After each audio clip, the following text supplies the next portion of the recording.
The ETF QYLD has become more and more popular over the years, especially for investors that are looking to generate lots and lots of income every single month. Over the years, I've personally accumulated over 2,000 shares of QYLD.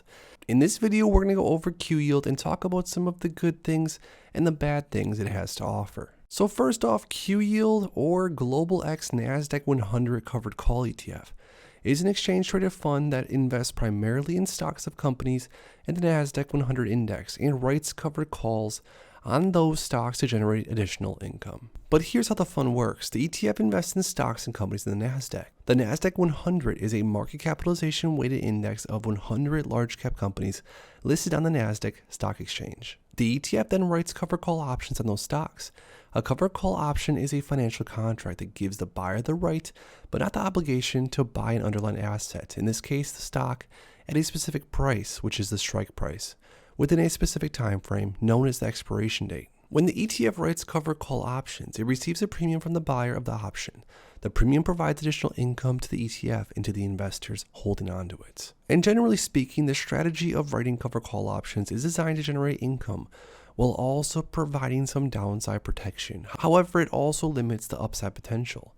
Therefore, if there is massive upside taking place, a fund set up like QYLD with this type of strategy would not receive all the upside. Some more facts about QYLD. The inception date was 12/11/2013, so it does have a decent track record now, about 10 years more or less to look back on. The expense ratio is 0.60%. The net assets is around 6.69 billion. And the distribution frequency for this fund is monthly, which makes it very popular for income-driven investors. Now, like I said at the start of the video, I currently own around 2,000 shares, a little bit more than 2,000 shares of QYLD that I've accumulated over the years. My overall average cost, if you look at all my shares, is somewhere around $18 per share, where QYLD as of now is trading in the 16s, in the mid to high 16s to be exact. Now, first talking about some of the good things about QYLD. QYLD does offer a gigantic dividend. Every single month, somewhere between around 16 and 20 cents more or less. If you look at the max view on the dividend history, there's been months where QYLD distributed 26 cents per share on a monthly basis, which is gigantic for an ETF that costs under $20 more or less. One thing's for certain though, if you look back in history, QYLD has maintained and has paid out a decent distribution every single month, with the yield on cost probably somewhere between 8 to 15%. Now the more negative aspect of QYLD. This fund is down 34.42% since inception. QYLD was trading around the $20 to $23 range for quite some time, and that's initially when I first bought my few shares.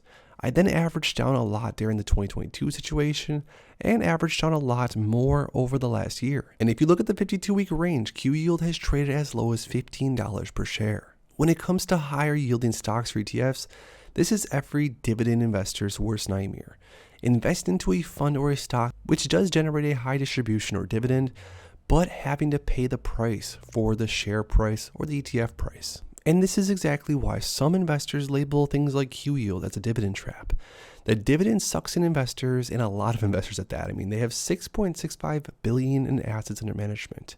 It's a big fund. There's a lot of investors that rely on QYLD's distribution to pay their bills, etc. But when a fund's share price decays as much as QYLD's has over the past few years, it does beg the question, is this fund worth investing into? One of the most honest ways to get a real look at how QYLD's performed is to match it up next to the S&P 500 with a total return metric. So this is with the dividends included. QYLD has returned over the last year, with dividends included, minus 6.88%, where the S&P has returned minus 5.70%. So even with the massive distributions, even with the huge yield, it is still underperformed the S&P 500 over the past year, which is not what you want to see, especially when you're buying into an ETF that you want to generate you lots of income. Now zooming out a bit, over the past 5 years, QYLD has returned 17.84%. With total return, this is dividends, distributions included. S&P 500 has returned 61.94%.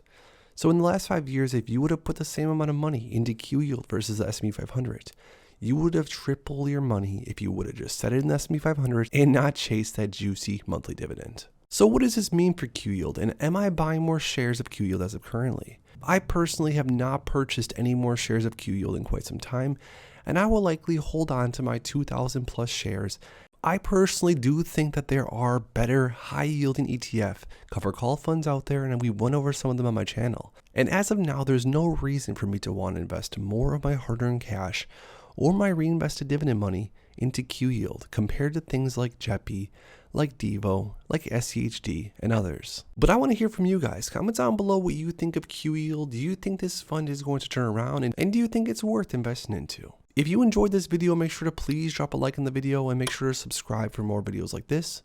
Thanks again, and I'll see you in the next one.